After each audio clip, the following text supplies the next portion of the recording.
Dacă ne pregătim, nu există acest pericol. România ar fi de acord ca ajutorul pe următorii 2 ani pentru Ucraina să se facă din bugetele naționale, dacă se va ajunge la acest lucru? Pentru moment, varianta principală este cea cu activele înghețate și până la bugetul Uniunii din 2028 să existe doar o garanție a statelor membre pe banii ăștia.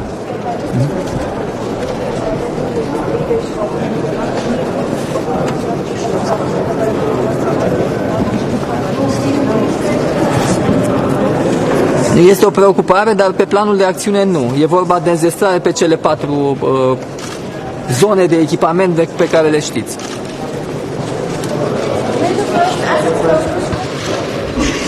Здравейте, господин премиер. Голяма част от акцентите на този съвет са свързани с световната новина от последните часове, американските санкции срещу двете най-големи руски петролни компании. Коментарът ви, какво значи това за България? Първо, това са първите санкции, които администрацията на президента Тръмп налага.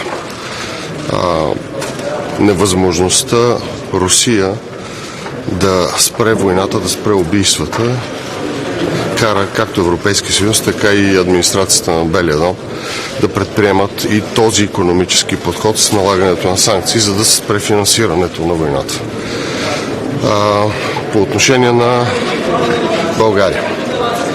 Лукойл Бургас, рафинерията е част от системата на Лукойл Русия. Част е, защото се притежава косвено повече от 50% от руския Лукойл. Така че рафинерията попада в този санкционен режим.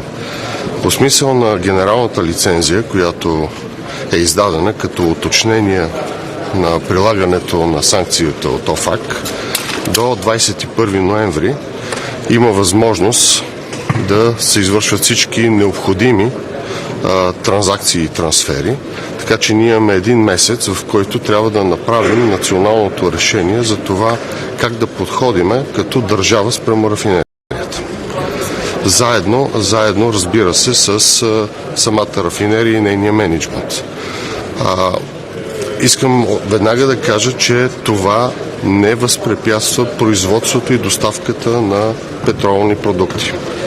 Тъй като, знаете, отдавна рафинерията не работи с руски петрол. Но тъй като ограниченията по смисъла на санкциите на ОФАК имат финансово измерение по отношение на транзакции, по отношение на използване на системата SWIFT, така че ще има затруднения за рафинерията с оглед на нейната собственост. Възможностите, разбира се, са свързани с скрининга, който трябва да бъде направен, с изследване възможността за назначаване на особен управител и всички опции, които нашето законодателство позволява хармонизирано с наложения режим. Може ли да се има опасност от криза с горивата? Точно това казах. Има достатъчно произведени горива. Рафинерията трябва да продължи да работи. А каква е позицията на правителството? Кой е най-добрият вариант за бъдещето? Първо ще изследваме кой е най-добрият вариант с оглед на това държавата да не попадне и тя самата в санкционен режим и да позволи рафинерията да произвежда. Така че трябва да се вземат предвид всички обстоятелства в този смисъл.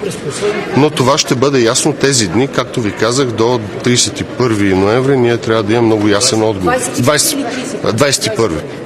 Горе-долу един месец, считано днес. Европейски рафинерии. Има ли опасност за нещо? Взели са всички необходими мерки, МВР и ДАНС, както и по отношение на рафинерията, така и по отношение на Росенец, за недопускане на саботаж. Каква информация имате за тези рафинерии, които плануват? Изследват се всички възможности, но очевидно това са умишлени действия. Господин премиер, въпрос свързан с Брюксел. Кога сме готови с бюджет и кога смятаме да го консултираме с Брюксел и кой на кого дава дата? Ние ли на Брюксел или Брюксел на нас? Ако до 24-ти ние не консултираме бюджета, Брюксел ще направи своите калкулации и допускания на база на действащото законодателство, без политики, които бихме предложили. Така че още в рамките на тези дни Брюксел ще получи проекта на бюджет. Има какъв официален план очаква очаквайки или не очаквайки санкции по отношение на Лукойл? Предполагам, че е имало все пак много. Доставките на горива е обезпечено. И то не говоря за близко бъдеще по принцип. Господин премиер, след вчерашната подкрепа от ДПС Ново начало, всъщност ДПС Ново начало казва, че не искат нищо. Те не искат нищо на какво ниво министерство?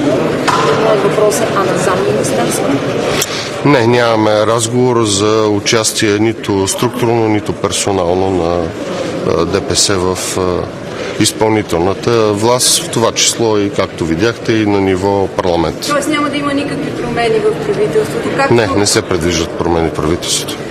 Господин премиер, връзка с репарационния заем има ли у нас руски активи, ако да, на каква стойност и ще подкрепим ли Белгия с тях? Сега да направя следното уточнение. По отношение на така наречените руски активи, това са финансови средства, които са депозирани в Европейската централна банка и са блокирани от Евроклир. Говориме за такива активи. В България, ако има активи на санкционирани лица или предприятия, дружества и така нататък, те не попадат в този финансов актив. Те са замразени в България, с тях не могат да се извършват сделки. Тук говорим за тези финансови активи, които са базирани на издавани облигации и са с депозитара Euroclear. А подкрепяме ли идеята да бъде предоставен такъв репарационен заем? За нас много важно да има правна сигурност. Затова становището на Европейската централна банка е много важно, на правната служба на съвета също.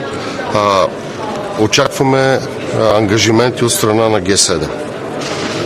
От друга страна си даваме ясно сметка, че става въпрос за репарационен заем, т.е. това не е безвъзмезно или национализация, експроприация на активи и предоставянето им безвъзмезно. Това е заем, който би следвало след това да бъде възстановяван. Какъв е ангажимента на Съюза за това да гарантира стабилността и на еврозоната е от ключово значение.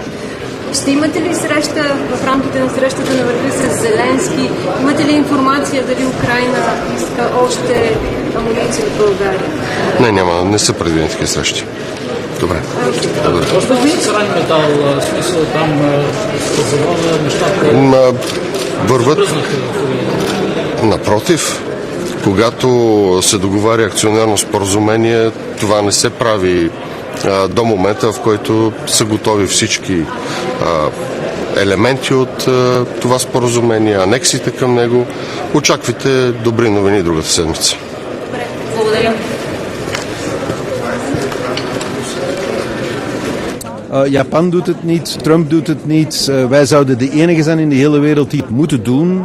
Ik vind dat zeer onredelijk. Trump heeft een vredesplan in 12 punten gepresenteerd voor Oekraïne. Een van die punten is dat het geld teruggaat naar Rusland. En Rusland dan de schade in Oekraïne daarmee zou betalen. Dus wij kunnen in een situatie komen waar we het geld vandaag wegnemen en het morgen op de tafel moeten leggen. En dat zou dan allemaal op de schouders van België vallen. Dat is een existentieel probleem. Ik onderhandel nu al weken om 10 miljard te vinden. Beeld u in dat wij volgend jaar of binnen 2 jaar 180 miljard plus schade zouden moeten vergoeden. Ja, dat is totaal krankzinnig. En de commissie zegt het risico is klein. Wel, als dat waar is, het risico is klein, laten we het dan mutualiseren. Laten we het dan allemaal samen aangaan. Maar zeggen risico van iemand anders is klein en dus we gaan verder wetende over welke bedragen het gaat, dat zal niet doorgaan.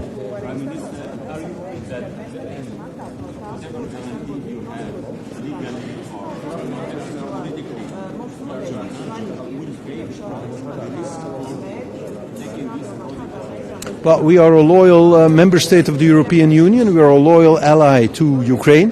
So if the necessary guarantees can be given to mutualize the risk and to guarantee the risks, and if everybody who has immobilized assets is willing to move forward, if these 3 conditions are met, we are willing to go forward. If they can show me the legal basis on which we take this decision.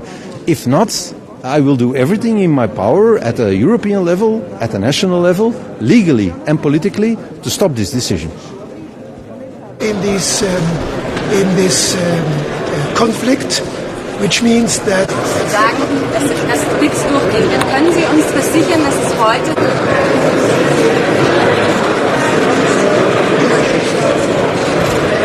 Stillstand, das Gleiche gilt für die Nachbarstaaten. Ich möchte, dass Europa eine aktive Präsenz und Rolle spielt beim Wiederaufbau, bei der Umsetzung.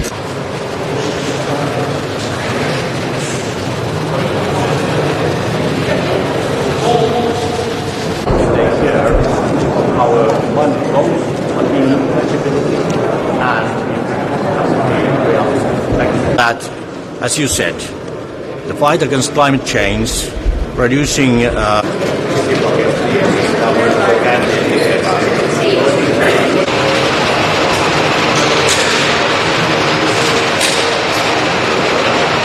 el aspecto del clima, los compromisos del clima que son muy importantes para España. España es uno de los países que está abanderando. El gran que ustedes no están jugando, no son...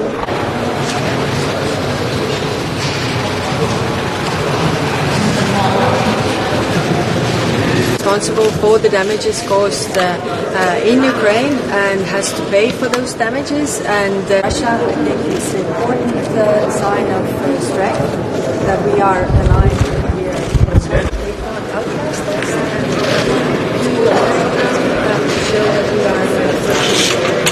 And our countries ready to provide those guarantees, the joint guarantees that Belgium is looking for.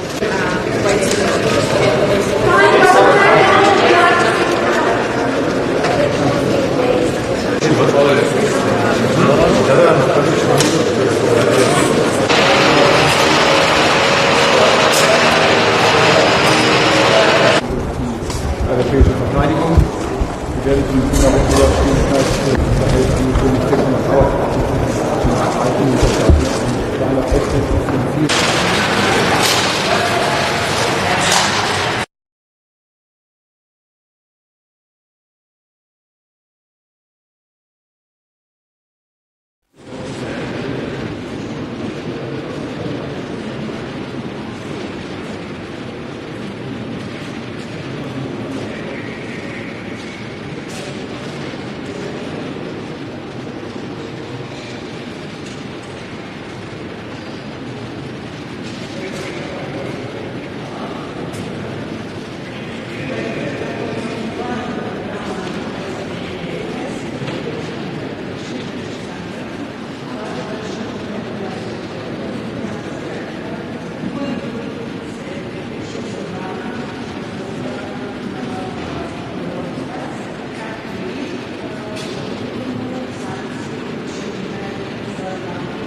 So we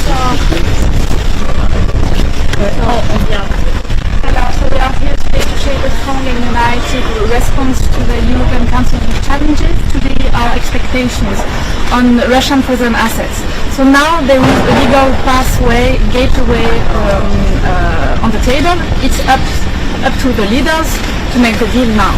You know that the use of Russian frozen assets is a long-standing call from us. It provides a secure and financing channel to Ukraine to make sure that Russia, as aggressor, pays for the reconstruction and for the war damages. On climate and competitiveness and decarbonizations are going hand in hand. Decarbonization enables, drives our economy, it boosts our industries, and it fosters our strategic autonomy. So now we must move forward, and it's not time to slow down. Last but not least, migration. We urge the Member States to ensure a full and speedy implementation of the Asylum and Migration Pact, because we know that some Member States want to cherry picking and we can't afford that. And of course we are ready to move fast on the Return Directive, because swift and fair returns are still key challenges across Europe. Thank you very much. Bonjour. Quels sont les enjeux d'abord de cette journée? Alors les enjeux de cette journée, ils sont majeurs. Pour nous, avec la famille Renew, il y a 3 enjeux majeurs. Évidemment, l'Ukraine et l'utilisation des avoirs russes gelés. Maintenant, il y a une proposition concrète sur la table. C'est aux leaders d'avancer. Pour la famille Renew, l'utilisation des avoirs russes gelés en garantie de prêt est un appel de longue date. Et c'est nécessaire pour à la fois sécuriser un financement pour l'Ukraine, mais aussi s'assurer que la Russie, qui est le pays agresseur, contribue et répare pour les dommages de guerre et pour la reconstruction du pays. Les annonces de Donald Trump cette nuit, nouvelles sanctions contre 2 compagnies pétrolières russes importantes, qu'est-ce que ça change? Ça va dans la bonne direction et évidemment on s'en félicite.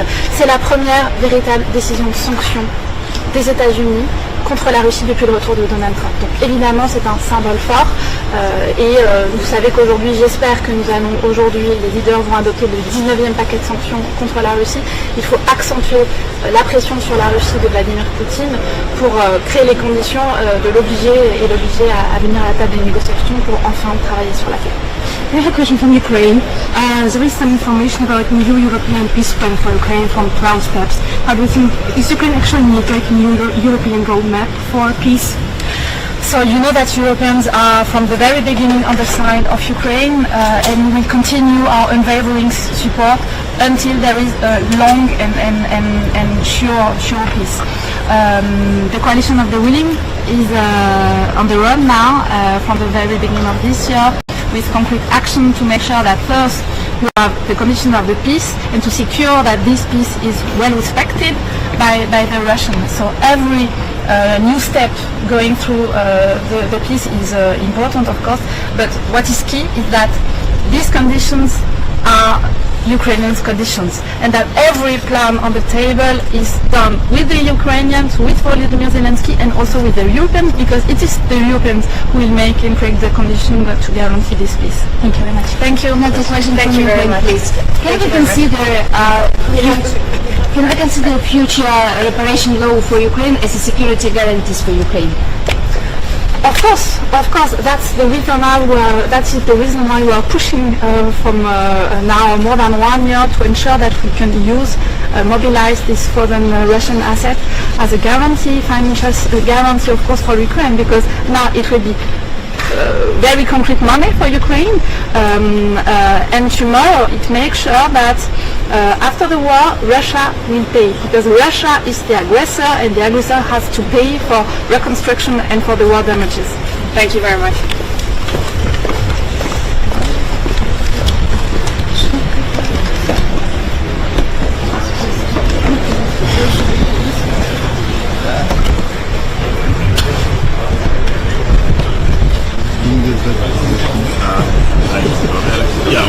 Ja, daar is interviews gewoon door.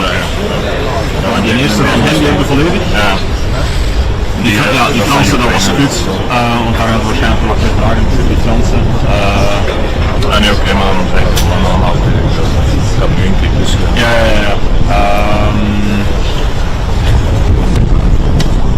omdat dat ruim genoeg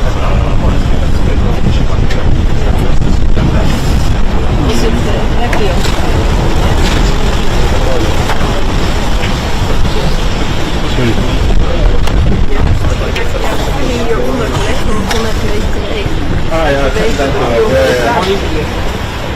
Morning.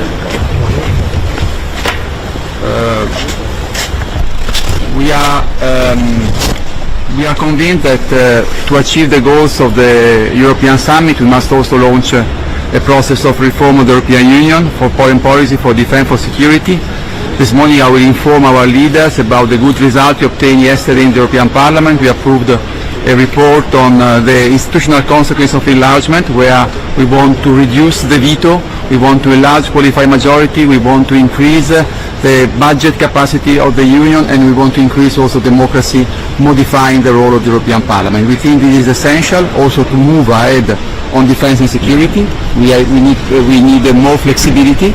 We need to reduce the possibility of being blocked by the veto, like Orban always do on the sanction against Russia on Ukraine. And we also think that at this summit we must give a push to swiftly and promptly and fully implement the Asylum and Migration Pact. We don't have to search for new solutions on migration. We have to do what we have already decided.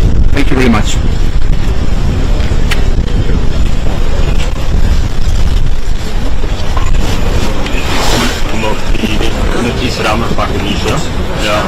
Good morning.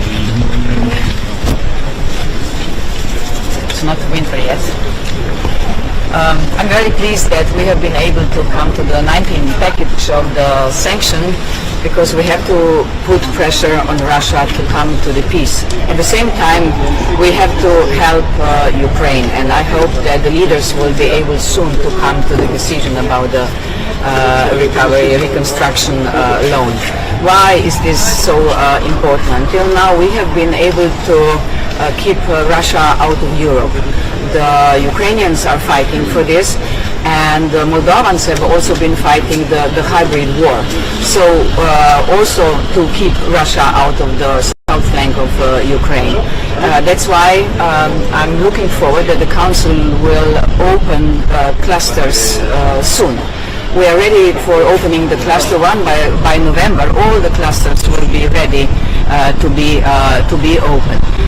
They deliver so much, both of the countries. I hope that they will be, based on merit principle, able to move on. I think that it shouldn't happen that if we keep or kept Russia out at the front door, that they would come in at the back door. Thank you.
Die mensen daar in Nederland daar dus af nu gaan we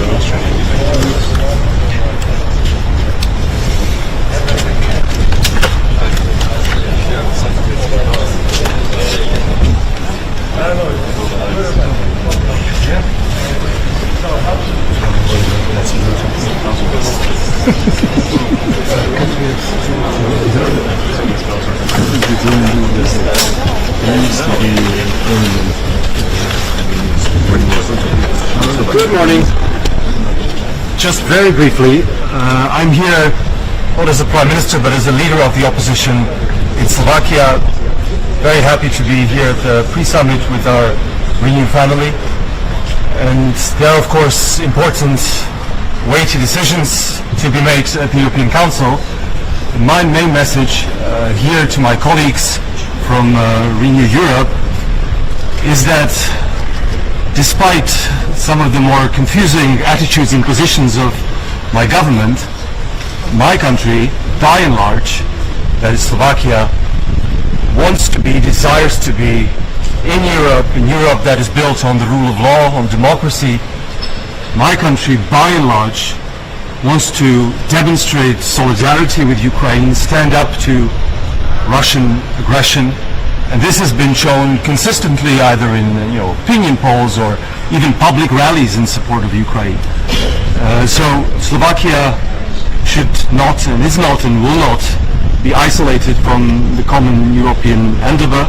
And at this particular moment in time when it's so important that the EU shows unity, resolve and common purpose, I'm hopeful that despite, as I said, some of the more obstructionist and confusing positions of our government, Slovakia will once again become a constructive partner, as is the will of most of my citizens. So again, thanks so much, and I'm very happy to be here at the meeting. If there are any questions? Can Slovakia cooperate with Ukraine in military aspects despite your government? Well, the government's position is that there would be no military cooperation as it was before, in the sense of donating weaponry and military equipment. It's a position I disagree with and my political party disagrees with. However, on a commercial basis, there is extensive cooperation between Slovak companies, Slovak defense sector. So in the end, there's Slovak weapons ending up in Ukraine and supporting Ukraine's defense against Russia. And this has been consistently a position of mine, we should be doing more to help Ukraine. So at the moment it's only on a commercial basis, which to be frank I find again somewhat confusing, because if we can sell arms to Ukraine, why can't we help Ukraine more directly? But this is a question for the Prime Minister. I really hope that cooperation between Slovakia and Ukraine as two neighboring countries can be more intensive in the future. Is there any change to approach to decision making, like to overcome veto conflict of Hungary and Slovakia, some important questions for Ukraine, for instance? Well, there's been decisions made that has not been unanimous, including on important matters relating to, say, energy security. But for the moment, I quite don't see any way if it comes to sanctions, for instance. And here I should say that I'm glad that there is unanimity on the 19th package of sanctions against Russia. This is news from yesterday, I believe. So even after some theatrics and threats of veto, I'm glad that my government, or the government in Slovakia, has in the end supported the sanctions, because it's important. Also in the context of the US decision last night, that we are united in pushing against Russian aggression. Thank you so much.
Ja.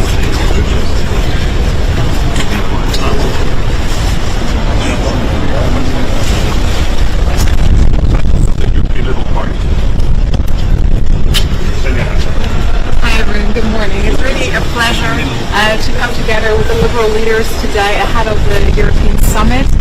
As the President of the Liberal Party, with our Congress starting in Brussels this weekend, our main goal is to work to make the European Union a global superpower right next to China and the US, and we definitely need to become an economic, and military, and a diplomatic superpower, and for that we'll discuss how the world leaders can lead that way.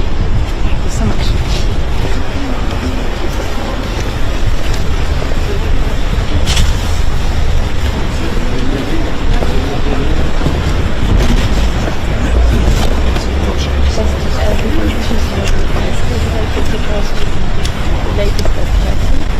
To arrive, and then it's very quick for the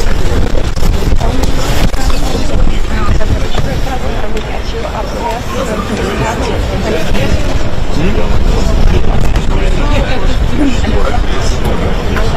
Ja, dat is het meestal. Ja, met die kant ook helemaal aan de kant dan. En dan is dat dan hier niet gewoon te zeggen, maar vaak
dat heel veel gedaan inderdaad.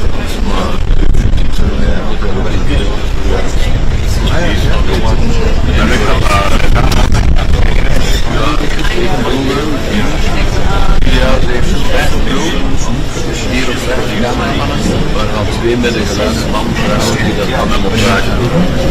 Die hebben geen man. Die gaan vier vroeger en dan zeg ik dan worden ze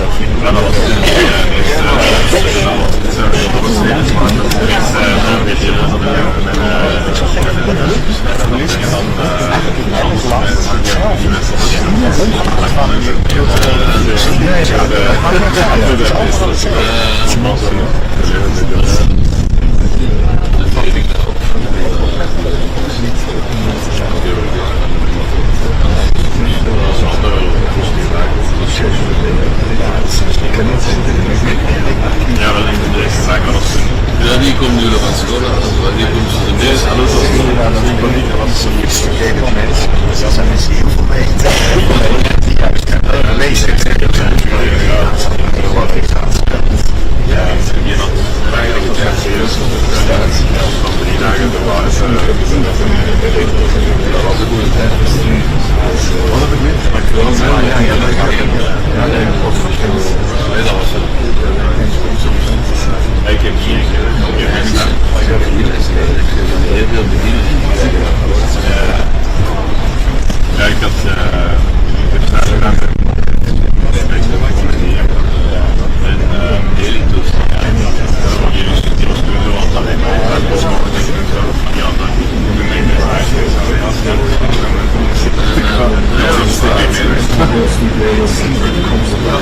media van mij wat het probleem is.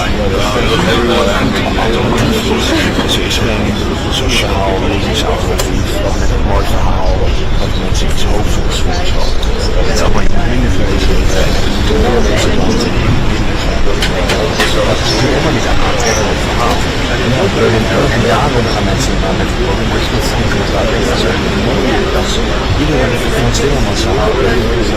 Hij maakt zo lang als hij aan het gevoel heeft. En hij luistert naar mij. Over is helemaal niet zo groot. Nee. Weet ik wel.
Irena, diensten, Stefan. Ik denk dat alle moeite gesteld hebben. Dat was wel zeer.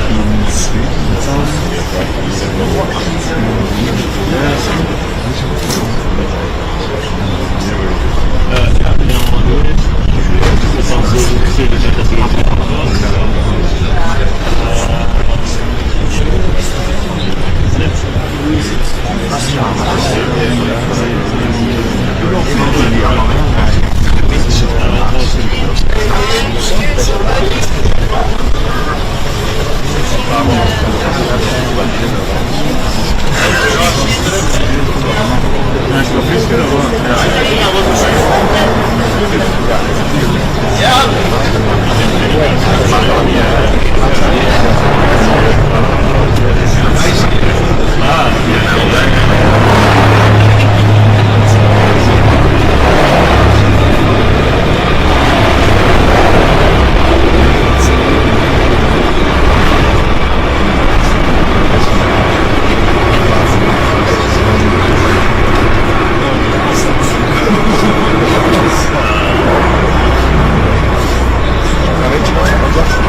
Ja, die mooi daar trekken en hier achter.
Auch was die Menschenrechtskonvention anbelangt, aber auch was Abschiebungen von Straftätern anbelangt.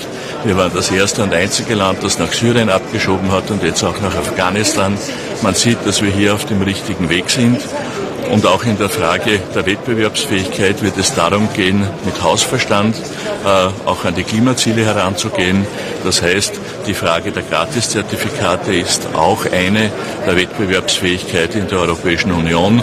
Und ich werde mich dafür einsetzen, dass hier eine Verlängerung dieser Frist vereinbart werden kann.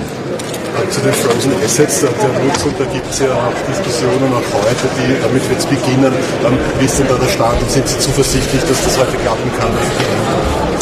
Wir werden darüber beraten und uns auch besprechen. Derzeit ist es so, dass nach meinem Wissensstand viele Fragen noch offen sind, die geklärt werden müssen. Wir brauchen ein taugliches Rechtskonstrukt, auf der Basis wir diese Thematik abhandeln können. Und es müssen natürlich auch die Risiken, die mit so einer Vorgangsweise, wenn man diese Frozen Assets wieder entfriert, verbunden sind, die müssen auch erörtert, besprochen und abgewogen werden. Vor allem die Belgier sorgen, da hört man, dass sich da vielleicht eine Bewegung abzeichnet. Könnte also für Österreich da kritisch werden, wenn man an die RB denkt zum Beispiel in diesem Fall. Ich glaube, dass man sieht, dass es nationalstaatliche Sorgen in vielen Bereichen gibt, in dem Fall bei den Frozen Assets in Belgien.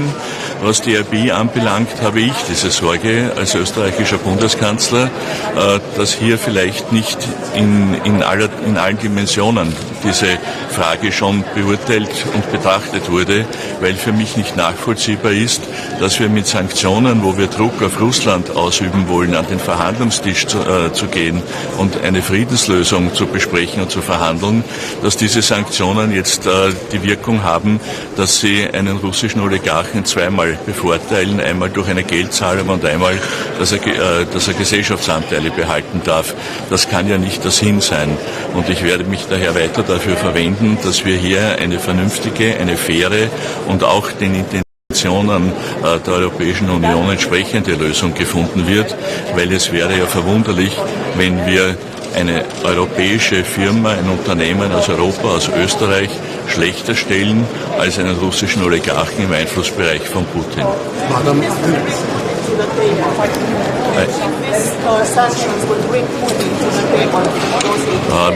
It's a step to bring Putin to the table, and when we see that also the President of the United States put more pressure to Putin on sanction against Russian companies, so Lukoil and Rosneft. So I think it will be also a step to bring Putin to the table for negotiations. Herr Bundeskanzler, mit bei allem Respekt, es gibt ja auch die Diskussion um die Klimaziele. Besteht da nicht ein bisschen die Sorge, dass am Rücken der Klimaziele jetzt auch was 2040 betrifft, die Wettbewerbsfähigkeit diskutiert wird, dass diese beiden Themen vermischt werden? Was erwarten Sie sich denn da? Ich glaube, dass der falsche Weg wäre, diese Themen gegeneinander auszuspielen. Die Wettbewerbsfähigkeit ist die Voraussetzung, dass wir die Klimaziele erreichen. Und wir dürfen nicht das eine oder das andere im Auge haben, sondern wir müssen beides sehen. Aber ich bin zutiefst überzeugt, dass wenn wir nicht unsere Wettbewerbsfähigkeit stärken, die wirtschaftliche Basis verbreitern und auch wieder stärker werden in unserer ökonomischen Performance, dann wird es mit den Klimazielen auch schwierig werden. Bundeskanzler angefragt, das deutsche Fernsehen. Darf ich Sie fragen, und zwar, Sie sind jetzt gerade darauf eingegangen, auch schon First Asset schon mal. Jetzt ist aus den USA, es ist gesagt worden, dass Lukoil und Rosneft also sehr starke Sanktionen gesetzt werden gegen russische Ölgiganten. Was ist Ihre Reaktion darauf? Es zeigt, dass auch von amerikanischer Seite, von Seiten der Vereinigten Staaten hier der Druck erhöht wird, weil wir gesehen haben, dass das, was bisher geschehen ist, nicht ausreicht, einen Sinneswandel bei Putin herbeizuführen, damit ernsthafte Friedensverhandlungen für einen gerechten und dauerhaften Frieden auch stattfinden. Aber kurz noch 2040, wie sehr wird denn da herumgeschnürt werden? Es geht ja auch um Zahlen. Wenn wir jetzt die Klimaziele auch vereinfachen, was erwarten Sie sich denn konkret? Was musste da heute alles diskutiert werden? Heute geht es, glaube ich, um keine Zahl. Wenn ich es richtig verstanden habe, geht es darum, unter welchen Bedingungen wollen wir die Klimaziele erreichen. Und ich glaube schon, dass wir über die Gratiszertifikate reden müssen, weil auch für Österreich und die österreichische energieintensive Wirtschaft ist das eine wesentliche Frage. Ich sage Ihnen ein Beispiel. Die Föst wird 1 Milliarde investieren in die Transformation. Wenn die Gratiszertifikate auslaufen, belastet das die Föst mit einer weiteren Milliarde. Und da sehen Sie, dass das zusammenhängt, weil 2 Milliarden werden die Wettbewerbsfähigkeit dieser Firma enorm belasten. Man hat ja auch bei anderen Sachen, wie zum Beispiel bei der Lieferkette, bei der Entwaldung, den Eindruck, dass diese Dinge immer mehr verwässert werden, weil man die Wettbewerbsfähigkeit, sehen Sie das nicht? Nein, weil die Entwaldung mit der Wettbewerbsfähigkeit nichts zu tun hat. Österreich hat etwa die Hälfte der Landesfläche bewaldet. Und ich kann beim besten Willen hier kein Entwaldungsrisiko erkennen. Das hat mit Wettbewerbsfähigkeit nichts zu tun, das ist einfach Hausverstand. Vielen Dank.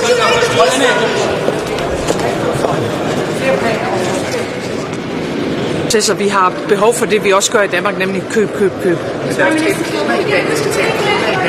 Og der har også været nogle skarpere toner også med den første så man er gået langt. Hvad mener du om Ja, den ærger mig. Det vil jeg gerne starte med at sige. Den er ligesom kommet snigende over det sidste stykke tid. Og jeg tror mest af alt, det er et udtryk for, at vi er så udfordret i Europa på så mange dagsordner, at nogen er bange for, at hvis vi går for langt frem på klima, hvis vi er for ambitiøse, ja, så vil vi ikke kunne håndtere det i en økonomisk sammenhæng. Og det vi prøver på fra dansk side, det er at sige, vi synes jo i al beskedenhed, vi faktisk er eksemplet på det modsatte. Altså vi har nærmest fuld beskæftigelse, vi har meget, meget lav ledighed, vi har en sund dansk økonomi, og meget af det hænger jo faktisk sammen med det, vi gør på klimaområdet. Rigtig mange danskere går på arbejde på grund af den grønne omstilling, ikke på trods af den grønne omstilling. Så vi bliver ved med at være nogle af dem, der skubber på. Jeg tror faktisk, vi kan lande en fælles aftale omkring et nyt 2040-mål, og så er jeg selvfølgelig ualmindelig glad for, at vi er lykkes her under det danske formandskab at få lavet en aftale om en udfasning af russisk olie og gas. Nej, det synes jeg ikke, at vi er, og Danmark ligger jo også, kan man sige, mere i front end sikkert det, vi kan blive enige om europæisk. Nej, det mener jeg ikke, og jeg mener også, at der er nogen, også i Danmark, der skaber et falsk modsætningsforhold, fordi når man kigger på den europæiske konkurrenceevne, så er den presset af forskellige årsager. Vores overregulering, vores bureaukrati, derfor er det selvfølgelig også ærgerligt, at parlamentet ikke træffer en beslutning om at gå videre på dereguleringen forleden dag.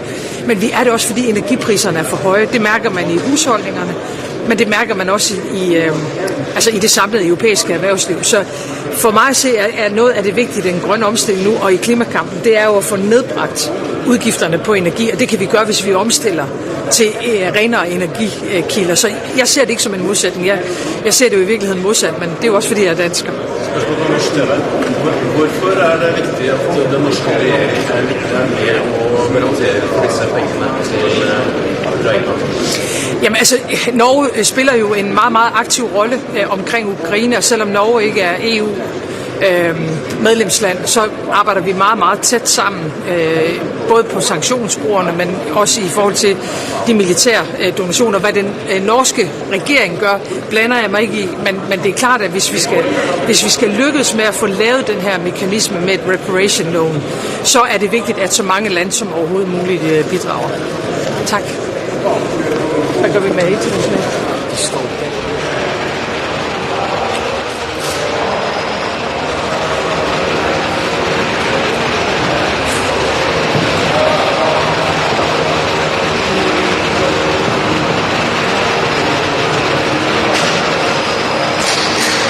Ganska varsam. Jag ska spara min röst till på lördag hade jag tänkt mig, så att shoot. Vad gäller de frysta ryska tillgångarna så har ju den belgiska premiärministern uttryckt en hel del frågetecken. Han ser många risker. Hur ser du på de risker som han lyfter? Han lyfte ju dem även förra gången när jag uppfattade att det fanns ett stort stöd för detta. Och sen vet jag att kommissionen har jobbat med det, att ta hänsyn till sådana risker som det finns alltid risker med allting. Det finns väldigt stora risker med att inte göra någonting också naturligtvis. Så att jag känner mig relativt trygg att kommissionen har jobbat på detta. Så får vi se under dagen här nu om vi får enighet i detta. Det vore väldigt bra som jag sa förra gången, men vi är ju inte eniga förrän vi är eniga. Så att, det som han gärna vill ha är ju ganska omfattande garantier, riskdelningsgarantier. Hur ställer sig Sverige till det och hur ser du för potentiella risker då för svenska skattebetalare på sikt? Ja, men det är klart att inte Belgien ensam kan bära ett antal juridiska risker i detta. Det tror jag alla förstår och det har också kommissionen tagit hänsyn till. Sen är det väl alldeles uppenbart att Europa kan inte heller ta risken att det finns frysta ryska tillgångar som utan vidare bara går tillbaka ograverat till Ryssland trots det här kriget. Det tycker jag tror också alla förstår. Jag har en fråga om JAS-affären. Ja. President Zelenskyy har sagt till ukrainska medier att han räknar med att någon form av JAS-plan till och med kan komma under 2026. Är det någonting du känner igen och är det i så fall en äldre modell? Ja, det är inte en del av den här avsiktsförklaringen utan den handlar ju om att sälja helt nya Gripen modell E som det heter till Ukraina och det är en långsiktigare sak. Sen har vi aldrig uteslutit äldre modeller som en del av vårt stöd till Ukraina. Just nu är det inte aktuellt för just nu är vi fullt färd med att göra det som kompletterar de äldre amerikanska flygplan som nu kommer till Ukraina med 2 stycken svenska radarspaningsflygplan som ökar deras kapacitet väldigt mycket. Vi satt fysiskt i det planet igår, jag och president Zelenskyy, så att han vet exakt vad Sverige nu gör för att stärka luftförsvarsförmågan under det pågående kriget nu. Men har han fel då när han säger till ukrainska medier att vi kan möjligen få JAS Gripen till Ukraina 2026? Ja, som jag sa, vi har aldrig uteslutit att också bidra med äldre varianter. Vi var helt överens med både Ukraina och de andra som bidrar med flygplan att vi ska inte introducera 2 flygplansmodeller samtidigt under pågående krig. Utan då var radarspaningsflygplanet en mycket, mycket bättre lösning och den fick han i detalj beskriven igår, så att det är inte aktuellt just nu. Har du fått några reaktioner på den här affären från stats- och regeringschefskollegor? Ja, jag har fått några gratulationer som tycker att det är bra, att det är väldigt intressant. Flera som påpekar att det är väldigt bra att vi har en väldigt framgångsrik och avancerad flygplanstillverkare i Europa, i Sverige. Och att det är rätt unikt att vi kan tillverka ett av världens allra mest avancerade stridsflyg i vårt land. Det tycker jag skapar en viss svensk stolthet faktiskt. De ryska tillgångarna där. Det är ju en sak att uppmana kommissionen att komma med ett förslag, något helt annat att få stöd för det förslaget sen. Så att, räknar du med att om Belgien säger ja till att vi ska ha ett förslag, att de också kommer säga ja sen? Ja, som sagt, jag tar aldrig ut några segrar i förskott utan som jag sa efter förra mötet, mycket bred enhet om att detta måste göras med väsentlig reservation från Belgien. Det har jobbat intensivt med detta och fortsätter arbeta med detta. Vi får se vad dagen landar i. Men ja, det är klart att jag hoppas att vi kan få ett enigt beslut om att kommissionen återkommer med ett mycket konkret förslag. Och lyckas vi med det, då är det ett väldigt gott tecken. Vi får se efter dagen helt enkelt. När det gäller sanktioner då, nu har ju EU enats om sanktioner, även USA pratar om nya sanktioner mot ryska oljebolag. Hur viktigt är det, tycker du, att det kommer från både USA och EU? Det är väldigt viktigt och väldigt efterlängtat. Det har varit lite fram och tillbaka med amerikanska sanktioner, kan man väl säga. Och nu togs det ett steg igår som vi gärna ser förverkligas. Vi har bara sett dem på rubriknivå än så länge. Men det kommer väldigt bra i tiden när EU enas om ytterligare sanktioner, när USA annonserar sanktioner mot Ryssland och när vi inte får ett ensidigt amerikanskt-ryskt möte om Ukraina. Så är det några goda tecken i tiden. Men vi vet ju alla att tecknen går ibland åt rätt håll, ibland åt fel håll. Så jag tycker inte vi ska överinteckna detta. Men amerikanska sanktioner mot Ryssland på grund av kriget är en mycket bra signal. Konferensplanen, du sa igår i EU-nämnden att det vore farligt och dumt att sätta vissa procentsatser när man ska köpa inom europeiskt. Varför då? Vad är problemet? Ja, men det var uppenbara skäl. Det är klart att olika länder har lite olika egna intressen. Vi är vana vid att samarbeta med många EU-länder, men också med USA, med Storbritannien, med Norge. Vi har ju väldigt svårt att se att det skulle vara en poäng med att låta bli att samarbeta med andra partners och ha en väldigt snäv syn på vad som är länder man ska handla med. Så att vi tycker att man ska ha en bred syn på detta. Sen är det absolut en fördel om Europa bygger upp en starkare gemensam försvarsindustri där europeiska företag samarbetar med varandra. Det sker på kompetens och det sker på grund av det man har att erbjuda. Så jag är rätt skeptisk till att sätta olika procentsatser. Sen finns det andra länder som verkligen vill vara lite exklusivt europeiska eller EU-europeiska. Det följer ett ganska klassiskt mönster, skulle jag säga. Har det funnits uppgifter om att den här modellen, finansieringsmodellen främst ska användas till inköp av europeiska material? Om Ukraina väldigt gärna vill köpa Tomahawk, hur ser du på det? Vi har en mycket bestämd uppfattning att när vi ska hjälpa Ukraina under pågående krig, men även långsiktigt att bygga till Ukrains försvar, som är den bästa säkerhetsgarantin på lång sikt, då är det Ukrainas behov som ska stå i centrum. Det är ingen tvekan om den saken. Sen vet jag att det är många väldigt bra europeiska försvarsindustriföretag som väl möter de behoven, men kanske inte alla behoven. Avancerade system, ta Gripen som ett exempel, består av väldigt många komponenter från olika ställen. Och det är klart att man inte ska låta bli att använda ett system för att ett antal komponenter kommer från USA. Några komponenter kommer från europeiska men inte EU-länder. Så att vi ska ha en öppen syn på detta. Dina EU-kollegor vill använda EUs bazooka för att kunna deras exportkontroll på hur ser du på det? Så Sveriges exportkontroll? Det här är ju en ständig diskussion. Hur ska vi se nu på handel med Kina? De allra flesta av oss vill kunna handla med Kina, inte minst där de har viktiga komponenter, viktiga råvaror. Vi vill inte vara för ensidigt beroende av Kina. Vi vill att de ska tillämpa samma regler på europeisk marknad som vi tillämpar på deras marknad. Reciprocitet, som man brukar säga. Det är en rätt komplex fråga detta. I grund och botten är vi för frihandel i Sverige, men vi är mot naivitet naturligtvis. Vi kommer nog ha en sån diskussion idag. Ja, vi får väl se vad det tar vägen idag. Jag tror inte det kommer landa i några skarpa sådana slutsatser idag. Sista frågan, sen ska jag spara min röst. Du välkomnade de amerikanska sanktionerna. Är pressen mot Putin tillräcklig? Den är aldrig tillräcklig så länge det här kriget pågår. Vi vet att de ekonomiska sanktionerna biter. De biter mycket mer än vad Ryssland vill erkänna. Och det finns ingenting som talar för att Ryssland kommer komma till ett förhandlingsbord på ett rimligt sätt om inte de ser den tydliga möjligheten att de förlorar det här kriget. Räknar du med ryska reaktioner på den här JAS-affären? Vi vet att Ryssland ogillar all stöd som olika länder ger till Ukraina. Vi är många länder som de inte uppskattar av den anledningen. Det här påverkar inte nämnvärt den saken. Men det understryker vårt långsiktiga engagemang för Ukraina. På samma sätt som frysta tillgångar understryker det europeiska gemensamma intresset av långsiktig ekonomisk uppbyggnad av Ukraina. Men Ryssland tycker illa om allt detta.